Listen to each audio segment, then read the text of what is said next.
வணக்கம்.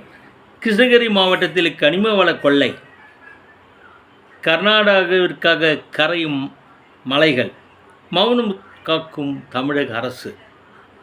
ஜூன் 2 வந்த நாளிதழ் செய்தி. கிருஷ்ணகிரி எம்பி செல்வகுமார் அவர்கள் கூறுகையில், 9 குவாரிகளில் அதிகாரிகள் ஆய்வு செய்து 360 கோடி ரூபாய் அபராதம் விதித்துள்ளனர்.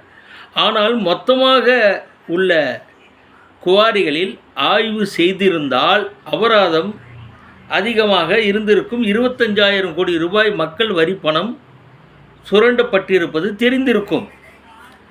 இதனால் அரசுக்கு பெரும் இழப்பு ஏற்பட்டுள்ளது. கொடுமை என்னவென்றால், கர்நாடகாவில் சத்தமின்றி கட்டப்பட்ட யார்கோல் அணையின் கிருஷ்ணகிரி மாவட்டத்தில் இருந்துதான் ஜல்லி எம்சாண்ட் சென்றுள்ளது என்பது கொடுமையிலும் கொடுமை என்கிறார் கிருஷ்ணகிரி எம்பி செல்வகுமார். வணக்கம்.